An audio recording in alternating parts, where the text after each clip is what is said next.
Alright, HVAC people! Alright, running on a no cooling call. It's a quick story on this unit right here. I replaced a evaporator coil probably about 2 months ago.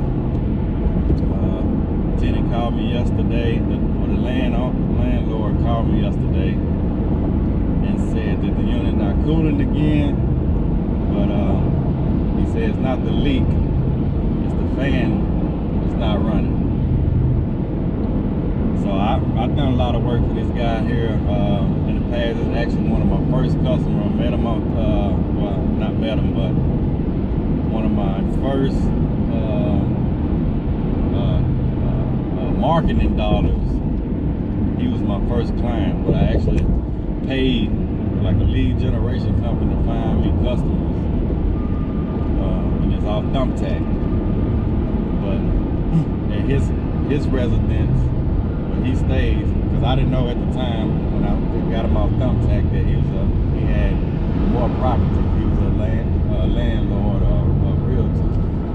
So anyway, get him up and running. And he said, matter of fact, he got more properties and he liked the work that I did, so he would like for me to take in the future, if we have any problems with his property, he would like me to go check him out. And also, before he get new tenants in the unit, he want me to do maintenance on them, maybe periodically. So when I first met the guy, he was trying to research on how to fix the unit itself at his house. He was YouTubing. I think he was doing research on how to change the capacitor. So he like a do-it-yourself. But this is not a mechanical inclined guy at all. He's more book smart type dude. Good guy, nice, but I don't know, he don't look like he know how to turn the screwdriver.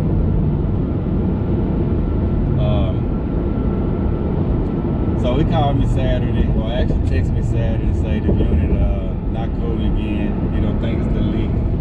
Well, you know it's not the leak because the fan not running. So I'm like, okay. He wanted me to come out Saturday. I told him I couldn't come out Saturday, but I'd come out Sunday. I don't usually like to work on Sundays, but when you're doing this part-time and trying to build and trying to get customers, I really take the work as I can. And I like to free up my schedule. So instead of putting it out for tomorrow, hopefully I can take care of this today and have something else for tomorrow. But I told him that I'd come today, and later on that day, the tenant that's standing there called me. He was like, hey, can you come out today? He was like, man, we haven't had air since Thursday. Mind you, Thursday was Thanksgiving. So I'm like, oh, really? I'm thinking in my head, you know, he didn't tell me all that. I'm thinking y'all just, the air just went out. So he's like, yeah, we've been out there Thursday. The landlord, he came and changed the capacitor out, but the unit's still not working.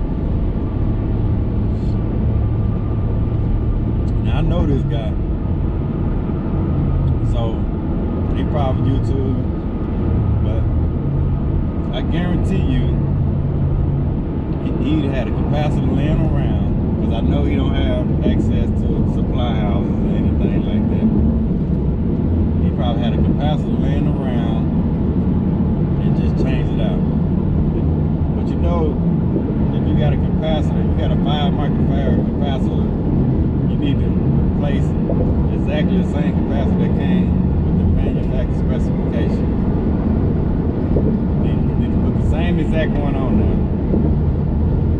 Like I say, he say the fan, the guy told me that the fan was buzzing. wasn't, but it wasn't running. And I think this was a dual capacitor. I'm not sure. It probably was a dual capacitor. So either he had one laying around, or he ordered one off Amazon. He loved Amazon.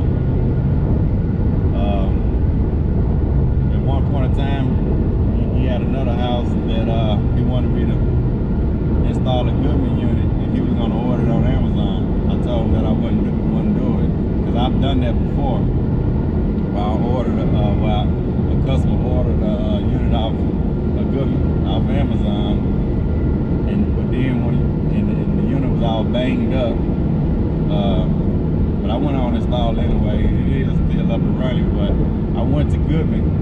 We have about 5 Goodman manufacturers here, and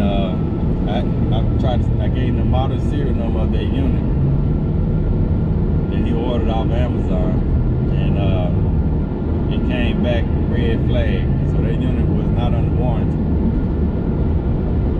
So, and that's why I told my guy here, I'm like, nah, I refuse to install it. Well, to be honest with you, I installed it, but he ended up letting me buy the unit, so he had a warranty. But I talked him not doing it. Just go ahead and pay the extra money so you'll have a warranty on it. But I'll do it, but I'm not gonna do a labor warranty, or you're not gonna get the manufacturer warranty. Like I said, if I purchase the unit, I'll give you a labor warranty, and I'll register myself the manufacturer warranty, which usually be a 10-year warranty if I warranty. But I know this guy like to, not necessarily shop around for another contractors, because I've been knowing him for like a year and a half, and whenever he have a problem, he does call me. I think maybe one time he tried to veer away from me, and it came back to bite him. Because I'm not going to do it for cheap. My prices are going to be fair, so he like to try to. If I tell him that it's going to be a dollar to replace the evaporator coil, he's going to try to talk me down to 75 cents. I learned that the first time, I really met him. That's just his personality. But he know now that whatever my price is, that's my price. And that really goes for anybody, because I'm gonna give you a fair price, and and I'm gonna give you a quote. That quote gonna last for 30 days. You can shop around. You can shop around, but that's my price. If you can find something better, if you want them to do it, that's fine. But that is my price. So, but anyway, this guy, I already know he probably tried to change the past because he was trying to, I guess, save money, and now he got probably pissed off tenants. So if that's with his house, which it is his house, he owns the house, but he got tenants in there, and you got families over probably for Thanksgiving. If you're a landlord, you need to just pay a professional, but they can have that service and service your unit. Because if I would want to change the capacitor, I would warranty it. You call me back, say it's not running again, I went down there and diagnosed the problem again. If it was another bad capacitor for some reason, I could just change it out, no cost. If it was a bad motor, yeah. Because sometimes you change the capacitor out and the motor still end up going out. Yeah, you would have had to pay another motor. But just go ahead and hire a professional, do it, the right way the first time. Because if you have tenants in there and you're doing stuff like this, the first time they lease up, they gone. And they know you're trying to be cheap and not fixing stuff right. So spend a couple extra dollars and have it done the right way. Rely separate contractor and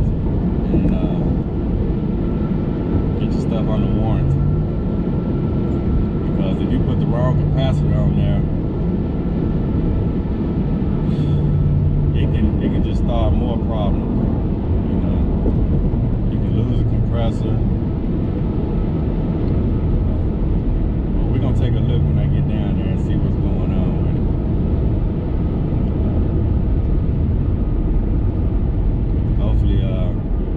Hopefully he got the original compressor still. I mean, capacitor still there, so I can get an idea of what size it was. Because I think on that unit, the nameplate probably rubbed off, but the unit is old. It's honestly time to replace it. I tried to get them replaced when I changed the evaporator coil out a couple months ago. I tried to get them to go ahead and change that condenser. But of course he didn't want to do it. And like I said, I'm fine. I mean, I'm fine with that. I'll work on that unit another 20 years if you want me to. It's up to you to change the unit out. I like service anyway. If I can just do service all day, no installs, I mean, I'm fine with that. You know, it's good to get an install every now and then. Maybe one day I'll get me an install crew. But like I said, I love service. I fix on them all day. I know the money is in the installs, but like I said, I like doing service, so I have no complaint. Yeah, I never try to just pressure a homeowner to replace their unit. But to me, it's almost like you got a 1967 Impala. Just because it's old, don't mean I gotta change it out. I might need to rebuild a motor or something like that. You know, but you can't just tell me I need to get a 2020 Impala. So it's the same philosophy. Hey, if you want to fix it, work on it. If, like I say, the Impala might burn more gas than the 2020, but that's what I like. That's what I'm willing to pay a little extra money for. So if the unit might not be energy efficient enough and they want to pay more on the light bill, you know, than a new unit, that's totally up to the homeowner. You know, I have no problem with that. But eventually, I mean, that, you know, eventually they'll get it though. You know, putting all that money into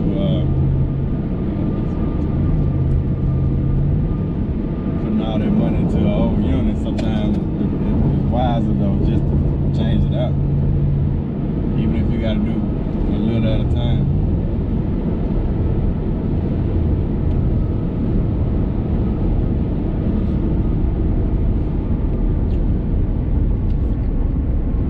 I think I'm getting close. I'm gonna get situated and hopefully I can get some video and see what we got.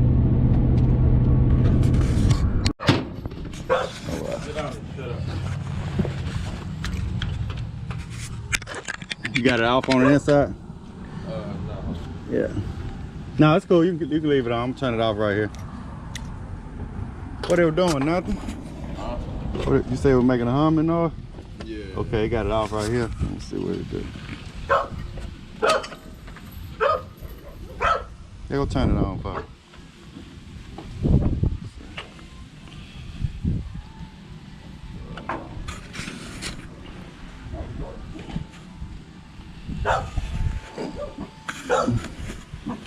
I don't want to see what it do.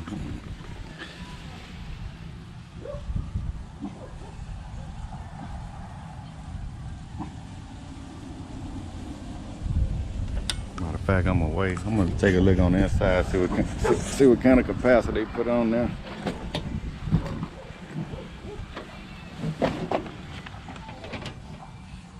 Then put the door back on, right? This just fell off.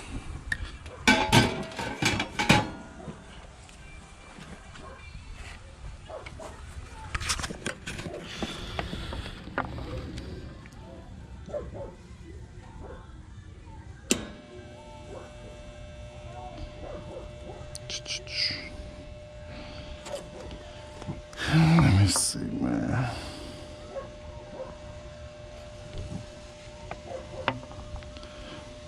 You take that gate down, really can't get to it.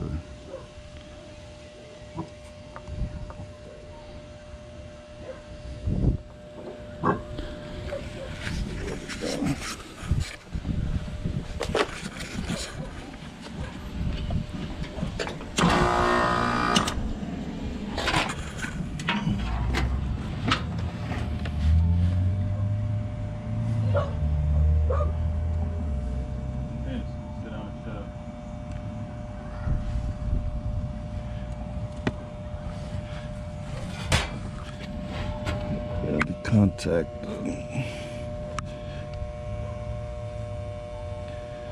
That's right.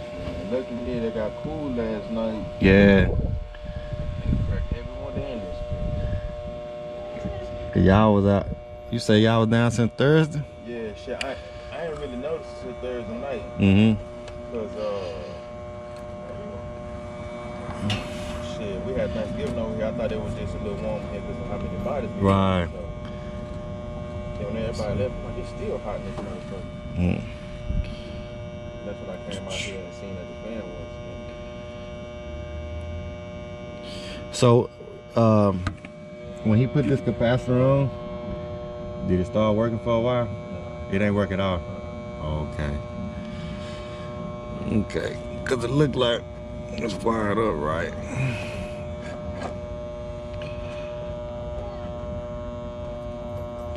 What this right here? That's the fan.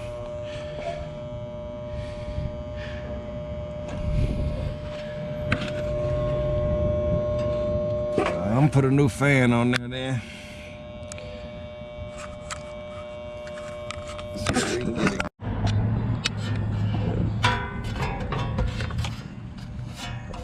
That's why I was like, remember I told you, can you try to get a stick? Yeah, and if we want, that's what he said to try. yeah, but He tried, I tried, and he Yeah. came and he tried it. but it won't turn it off when we do it. Yeah, it could have stuck.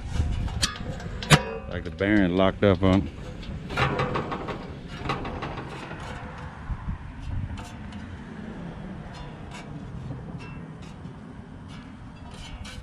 Yeah, so we just put a new. All right, got the new motor installed. Fire up.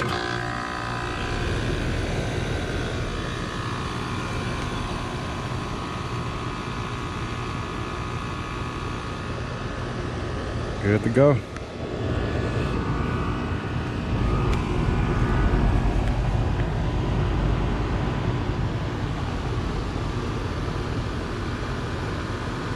Like I say, this is an older unit. But I say it runs fine though. We replaced the evaporator coil. Can't really see the nameplate. I think it's a York 4-ton.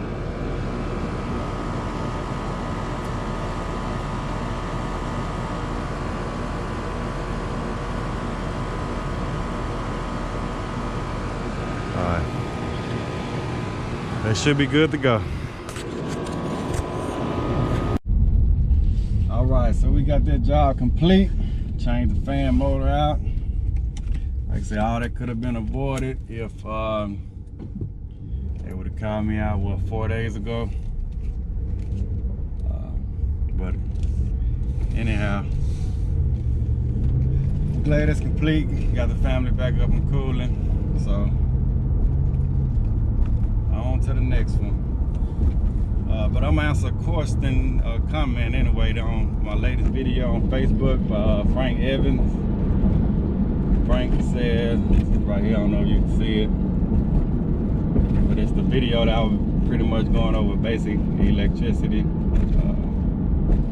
If you haven't seen it and you're interested in just the basic of electricity, what meters you need, and some troubleshooting tips, go check that video out. But Frank says, going into the industry, will you say start with PMs or installs? So he's saying getting into HVAC, what's the best way to start PMs or installs?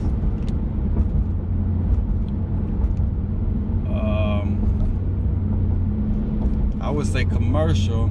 If you're doing commercial, I would say start with preventive maintenance. You know, cleaning coils, washing filters.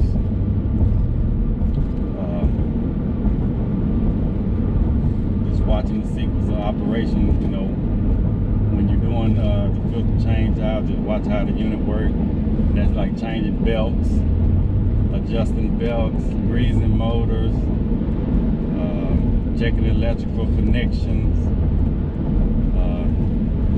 and also on PMs you're actually checking amps, voltages, temperatures. So when you're doing PMs, you know, on commercial, you're really getting a good understanding of what the unit doing, or what it's not doing.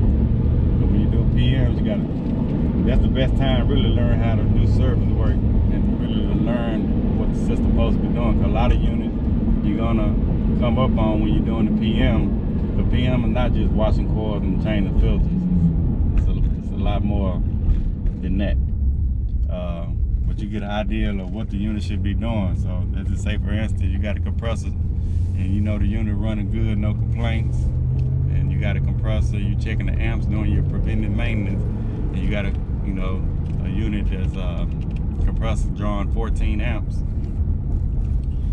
The nameplate stated that the nameplate rated amperage, the FLA is like 18 or 22 or something like that. You know that unit running good, there's no complaints. But then when you're doing the PM, you run up on another unit, you see your compressor running 30 amps. You know, you got a problem. You can write that up on your PM, but it gives you a kind of good understanding that what a unit should be doing. So when you do start running service calls, you got a complaint that the unit's shutting off on high heat, well, the unit not cooling, and you come up on it, you see it running 30 amps. You know, but you learn that, you know, you probably need to replace a compressor or diagnose the unit, try to find out why it's drawing high amps. But you learn that from when you were doing PMs. In commercial, you might go on a rooftop unit where you got like, roof, you got like 15 rooftop units. And you can have a field day up there trying to learn what the unit should be doing or what it should not be doing. So I say I would start off with commercial doing preventive maintenance. If you want to do installs, if I was starting off at residential, I'd probably start off doing installs. So if you're doing residential, start out with installs, and once you install any evaporator furnaces and hooking all the wires up, doing duct work, you can kind of get an idea of how the unit works also.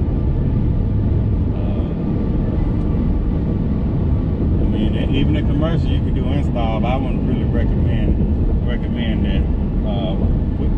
In commercial, we don't really call it an install, we call it projects, special projects. We got guys come in and install equipment. But even on the service side of commercial, you do installs also. But hope that answers your question, Frank. What way are you leaning, Frank? Are you thinking about going into commercial or residential? Or you might be already doing it. I highly recommend anybody start off with commercial. Commercial, to me, you can be more way around it. If you know how to work on commercial HVAC, you'll know how to work on residential.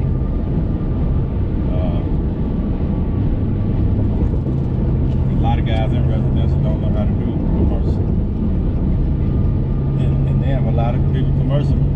So I say you might, if you in commercial and you haven't done residential, you might it's a lot different than commercial, but you'll be way to figure it out.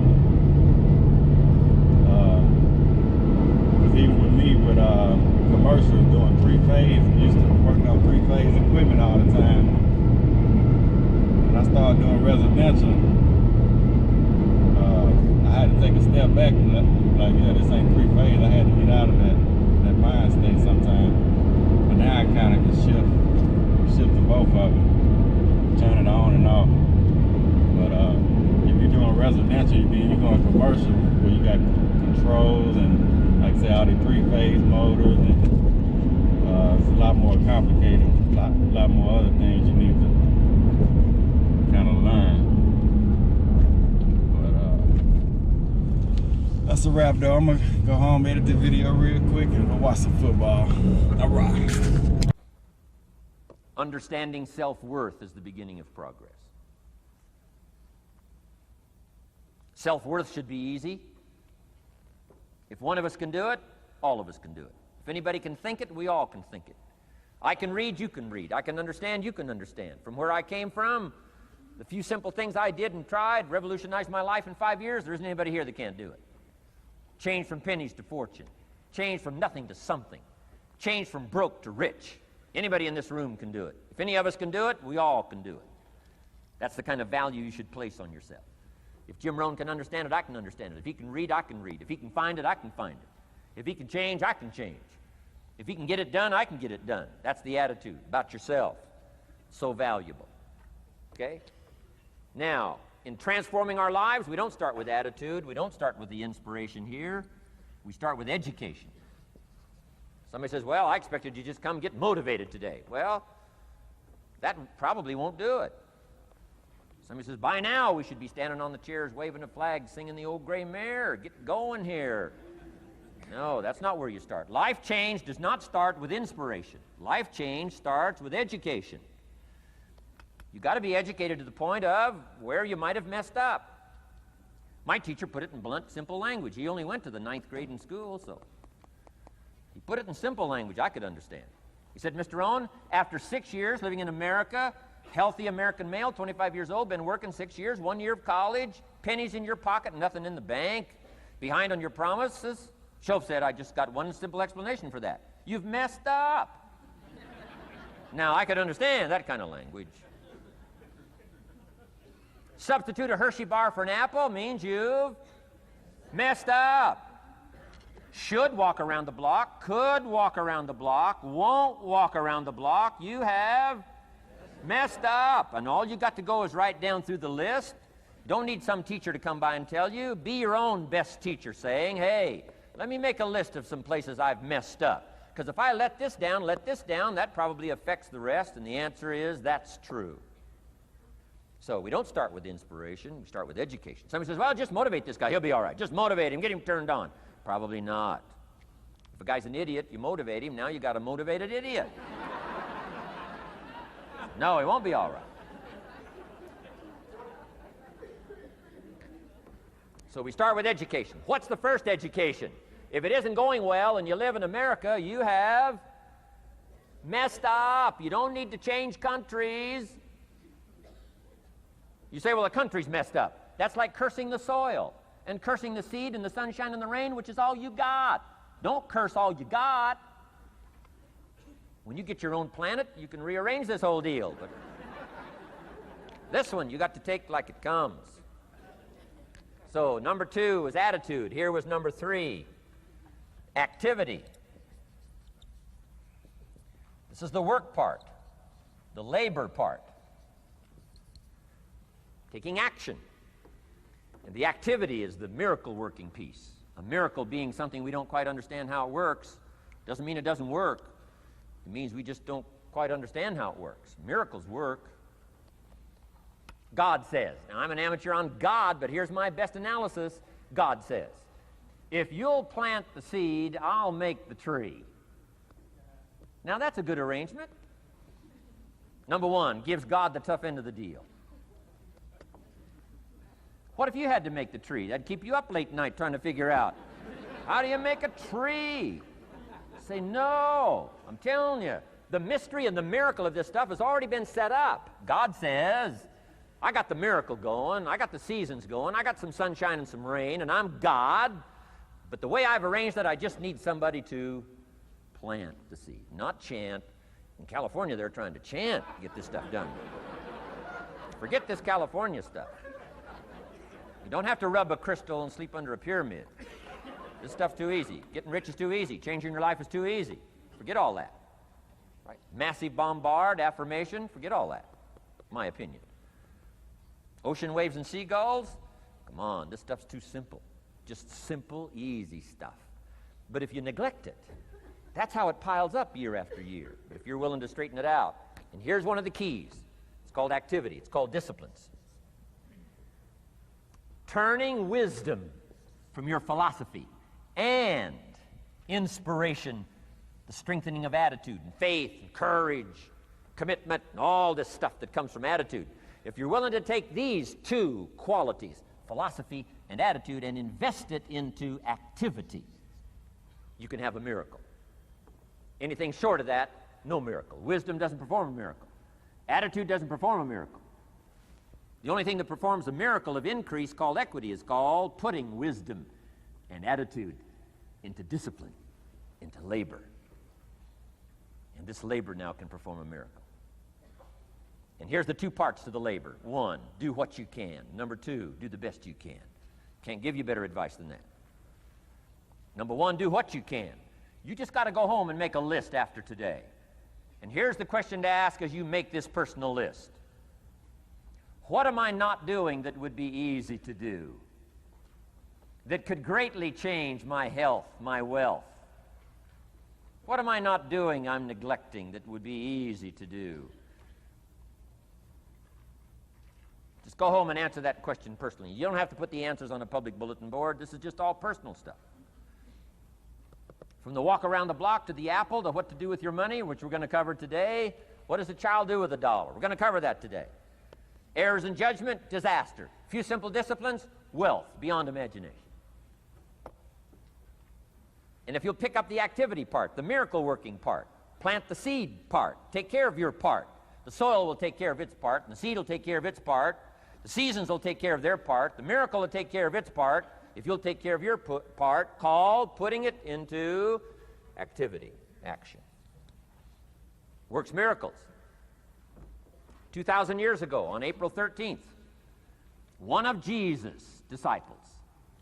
Now again, I'm an amateur on the Bible, but best as I can remember it, one of Jesus' disciples said to Jesus, "It's time to pay our taxes and we don't have any money." That's how come I know it was about April 13th.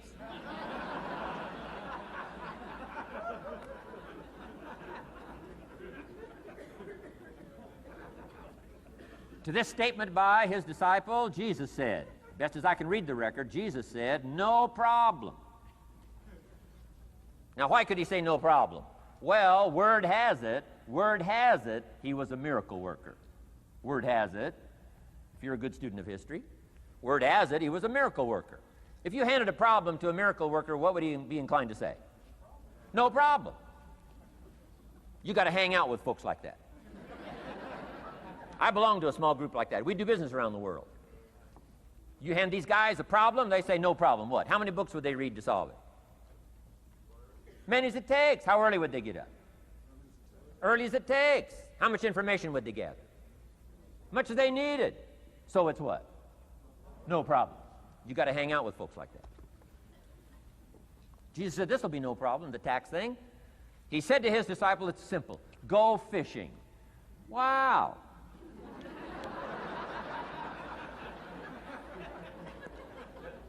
Now that was easy for this particular disciple. His name was Peter, and Peter was a fisherman. How clever. How clever. But here's the real problem.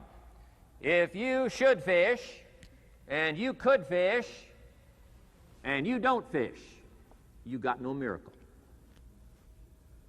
You could change, you should change, you won't change. That's called accumulated disaster. In 6 years, you'll be explaining instead of celebrating. having some ragged list like I had, reasons for not doing well, pennies in my pocket.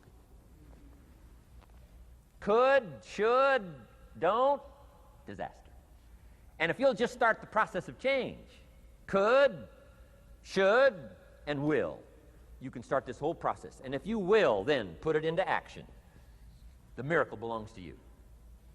Jesus said to his disciple, it'll be simple. Go fishing, and the first fish you catch, look in his mouth. Peter said, okay. He was used to strange things happening in this relationship. Peter goes fishing, catches the first fish, looks in his mouth. Guess what's in the fish's mouth? Coins. Peter says, wow, coins. Starts counting the value of these coins, and when he adds it up, guess how much it added up to? Exactly enough money to pay his taxes and Jesus' taxes, which gives you Jesus' position on taxes.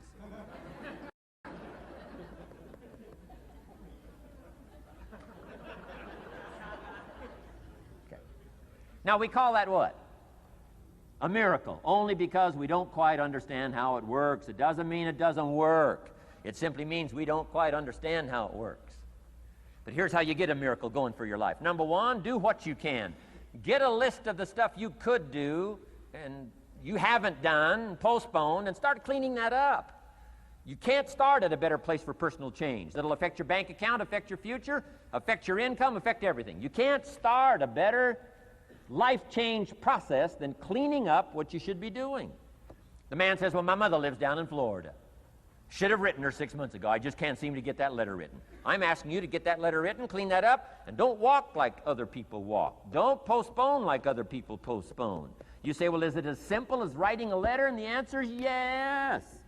Where else would you start for life change, personal change? You don't need a pink package to fall out of the sky. You don't need massive bombard, pre-conscious, subconscious. Practice channeling, find a 2,000-year-old guru. I mean, you don't need any of that stuff. Pass on all that. Kids are afraid of that stuff. Too much of it, you'll be out on a limb with Shirley. I mean, don't pass on all that stuff. This stuff's too easy. This stuff's too simple.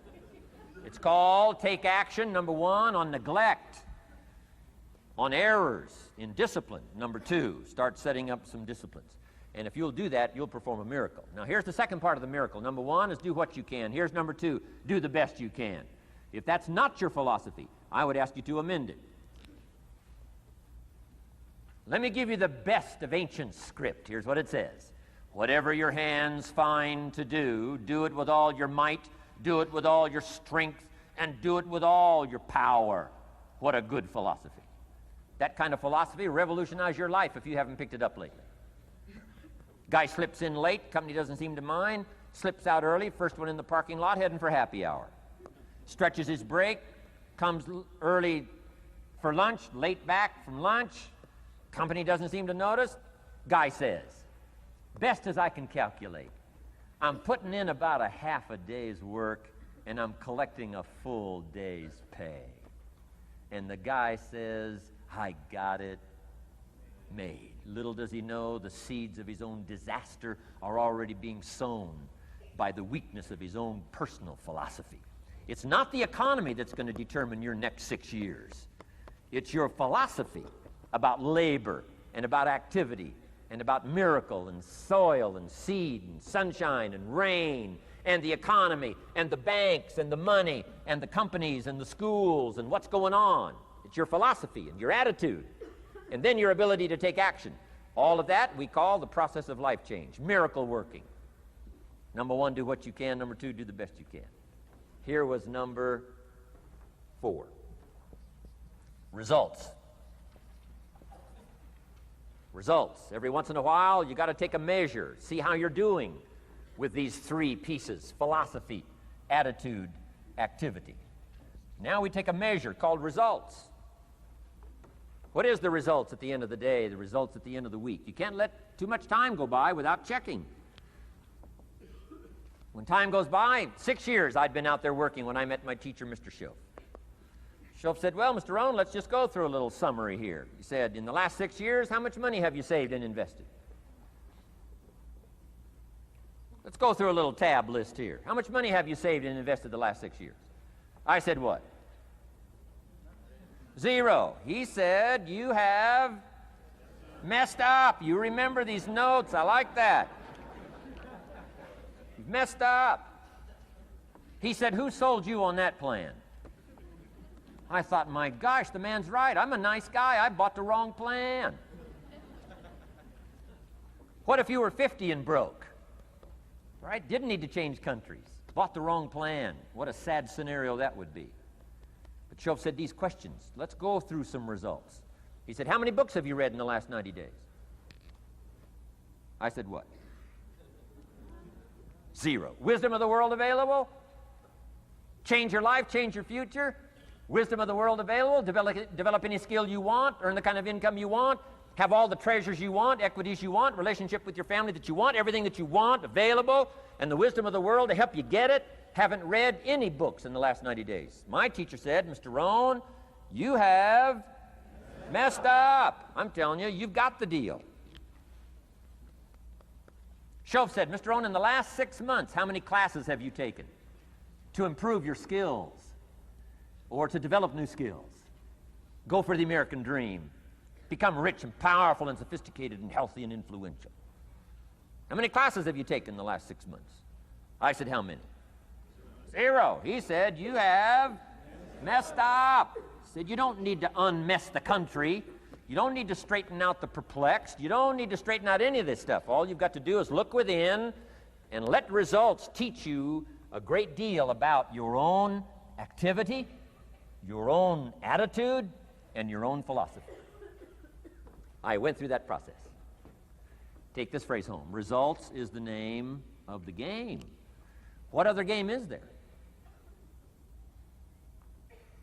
Results. Here's all life asks us to do. Make measurable progress in reasonable time. Just take home that little phrase. Good phrase. We're asked in life simply to make measurable progress in reasonable time. We demand it of our children. How many years do you want your child to spend in 4th grade? Approximately. About 1. If it looks like they're not going to make it, we pour on the pressure, called legitimate pressure, lack of results. Peer pressure, family pressure, school pressure, community pressure. Every other kind of pressure we can bring to bear. What? You can't stay more than 1 year in 4th grade. As parents, you'd have to leave the community. You say, well, what if they're nice kids? Wouldn't you give them 3 or 4 years? And the answer is no. You got to make better progress than that.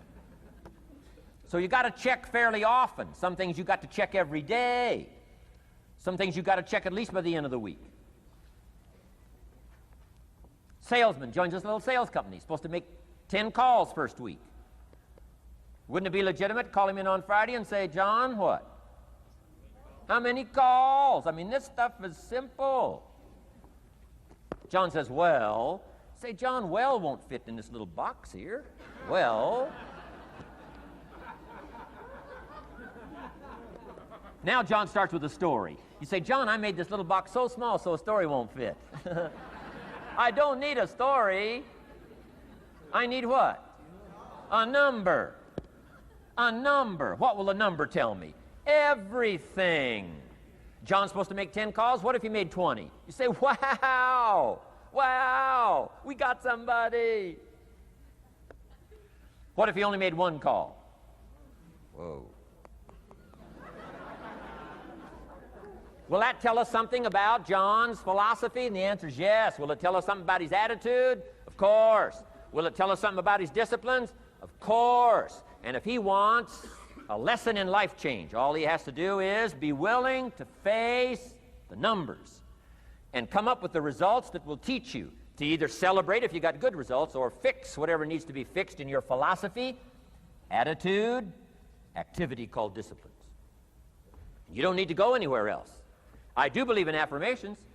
And they are valuable as long as you affirm the truth. Because it says in ancient scripts, the truth, what?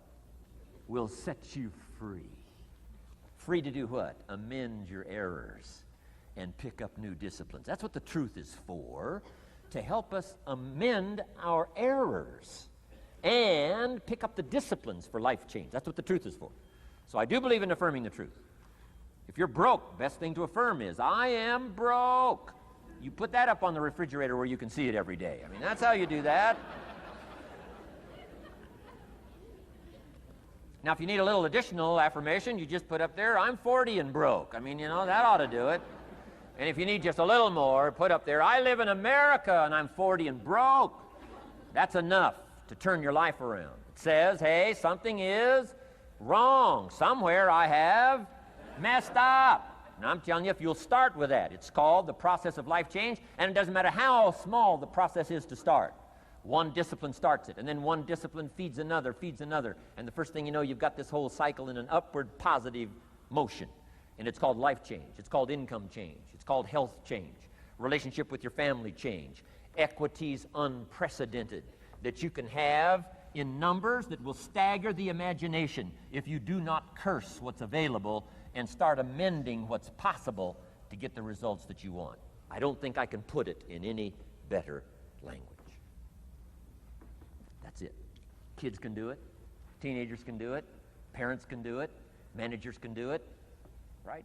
Government officials can do it. Anybody can do it. Anybody can do this stuff called personal change. Wow. Results is the name of the game. Success is a numbers game. Good note to make. Success is a numbers game. You got to go for the numbers. You got to understand what the numbers are. How many pounds overweight should you be at age 50? Approximately.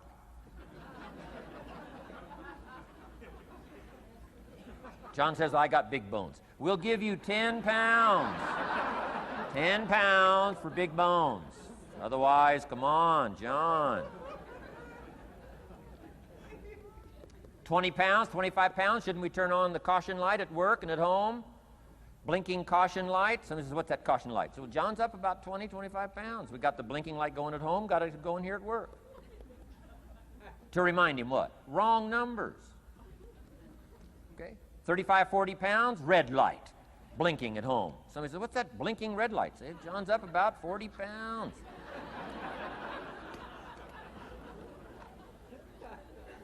50 pounds, we got the siren.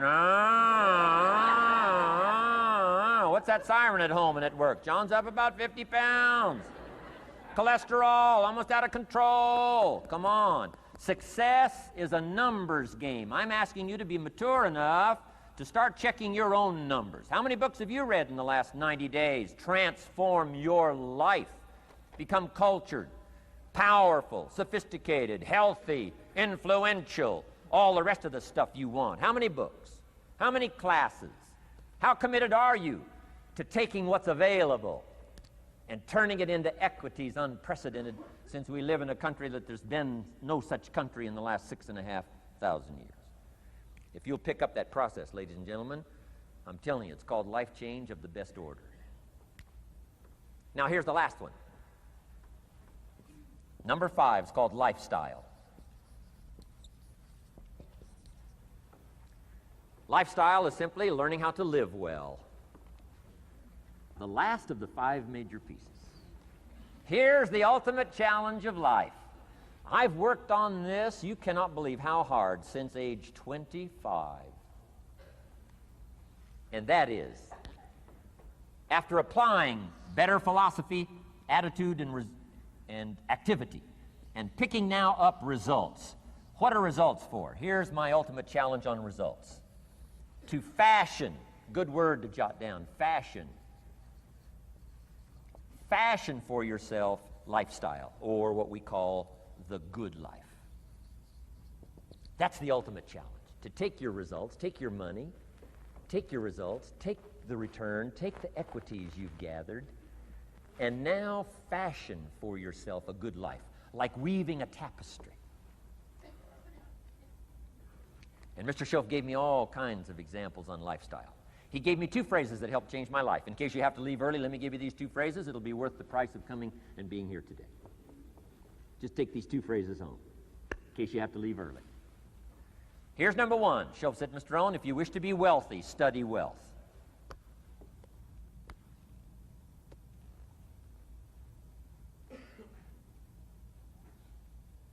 When he said that, I said, my gosh, I don't know anybody that studies wealth. Where am I going to learn it? He said, never mind, Mr. Owen, now that you've met me, if you'll be with me for a while, he said, and if you'll commit yourself, he said, I will teach you. And he taught me. He taught me the books. He taught me the stuff. Changed my life. By the time I was 31, I was a millionaire. The man taught me well. If you wish to be wealthy, study wealth. If you were to show me your present economic plan, in a personal conversation between you and me, you say, Mr. Owen, let me disclose for you my current economic financial plan for the future. Would I get so excited, I'd say, hey, I'm going to go across the country and lecture on your plan.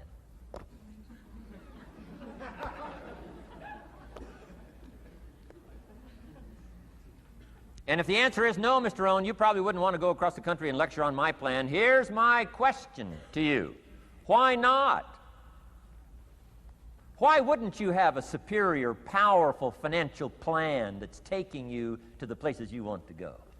I'm asking you, if you find yourself caught like I was at age 25, make the personal commitment today and say, I'm going to study, and I'm going to change, and 5 years from now, nobody's going to be able to say, how come you don't have a superior plan living in a superior country with superior opportunity?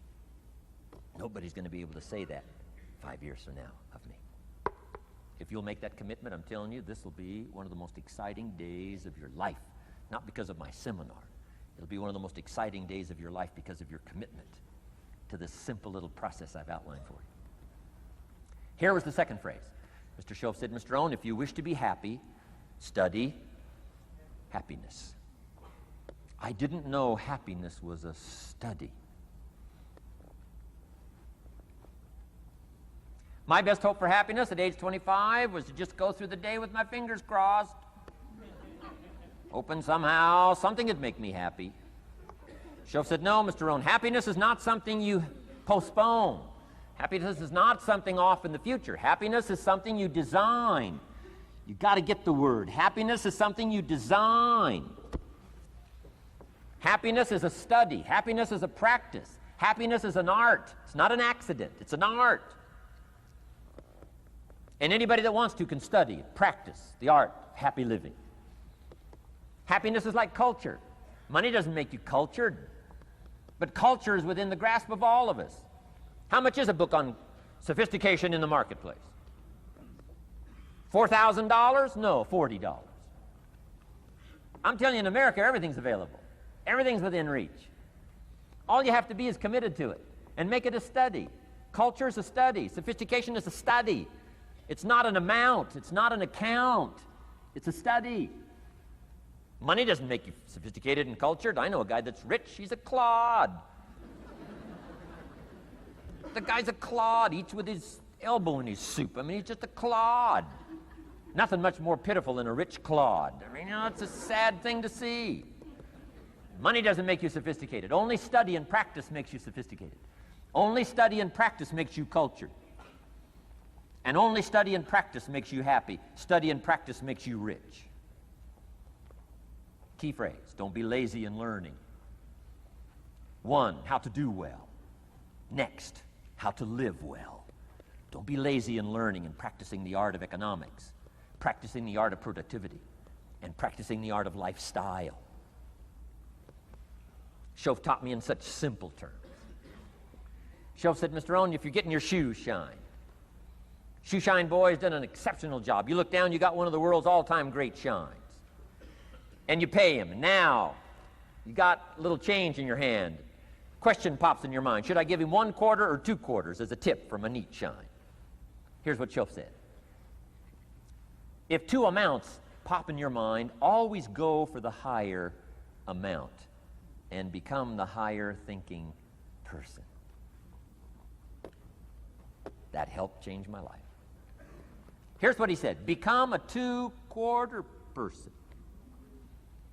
Now, you can tell that was a long time ago when a quarter was a good tip. Now it takes dollars. But just substitute 1992, dollars for quarters. Schoaf said, hey, if you are thinking 1 quarter or 2 quarters, and you say, well, no, I'll just give him 1 quarter. He said, that'll affect you the rest of the day. The rest of the day, you'll look down, see this great shine, you'll say, I got to be really cheap. 1 lousy quarter, tip from a shine. But he said, if you'll go for the 2 quarters, Shoaff said, you can't believe the extra happiness you can buy for just an extra quarter. That's called studying and practicing the art of lifestyle, which means living well. Money doesn't make you happy. Father wads up a $20 bill, throws it at his son, and says, if you need the darn stuff that bad, take it, just get out of my face. How sad, a father with money and no joy. He studied economics, but he never studied joy. I'm asking you to turn that around. Turn that all around. I did a seminar one time, St. Louis, Missouri. When I finished a seminar like this, a man walked up and said, Mr. Owen, you've really gotten to me. He said, I'm going to change my philosophy, I'm going to change my attitude, I'm going to change my life, I'm going to change everything. He said, you've touched me today. And he said, you'll hear about me. You'll hear my story someday. I said, okay. Right? A lot of people, right, say things. Sure enough, a few months later, I come back to St. Louis, did another seminar. When I finished my seminar, I saw this man come walking up. I didn't remember his name, but he said, I'm sure you'll remember me as the man who said, I'm going to go make some changes. You've touched me today. I said, I do remember you. He said, I'm telling you, things are already happening for me. I cannot believe in just a matter of months. He said, one of the things I decided to change was my relationship with my family. He said, my wife and I have 2 lovely teenage daughters. Parents couldn't ask for any more beautiful, lovely daughters. And he said, I'm the only one that's given them trouble. He said, these daughters of ours have never given us any trouble. He said, I've usually been the one all these years, given all the trouble and all the static. He said, my daughters love to go to the rock concerts, and I'm always giving them trouble. They have to beg me for the money. He said, I don't want you to go. You stay out too late. The music's too loud. You're going to ruin your hearing. You won't be able to hear the rest of your life. And he said, I just get on their case.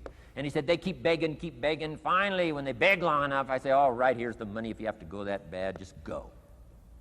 So that's how I've been up until now. But he said, after I left your seminar, I decided to change all that, called lifestyle, living well. He said, you won't believe it.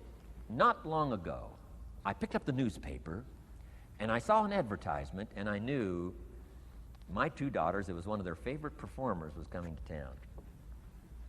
He said, guess what I did? He said, I went down and bought the tickets myself and brought them home, put them in an envelope. And when I saw my daughters later that day, he said, I handed them this envelope, and I said to my 2 lovely daughters, you may not believe it, but inside this envelope are 2 tickets for the upcoming concert. They could not believe. And he also added, you'll be happy to know begging days are over. Now they cannot. He said, now don't open the envelope till you get to the concert. They said, okay. So they go to the concert, come concert time, open up the envelope, hand the tickets to the usher. He says, follow me. And he starts down front. The girls say, hey, hold it, hold it. Something must be wrong. He takes another look, says, no, nothing's wrong, follow me. 10th row, center. Now they cannot leave. 10th row, center. The only tickets they were able ever to beg for was, right, 3rd balcony, can't see. He said, I stayed up a little late that night. Sure enough, a little after midnight, my 2 daughters come bursting through the front door. One of them lands in my lap. The other one's got her arms around my neck. They're both saying, you got to be one of the all-time world's great fathers. He said, Mr. Owen, you're right. I can't believe. Same money, different father. He said, I've started making the changes, and I decided to start with my teenagers, my girls. He said, what a difference it's making in my life. And I'm telling you, you can do that with your lifestyle. You can do it with your sales career. You can do it with your management career. You can do it with any part of your life. If you're looking for equities, unmatched. Do not curse the only thing you have. Don't complain about the only thing you have, which is seed and soil, sunshine, rain, miracle, and seasons. But start changing and processing and evaluating things like we're covering today, and this process of change will take off for you. You will not believe what can happen in such a short period.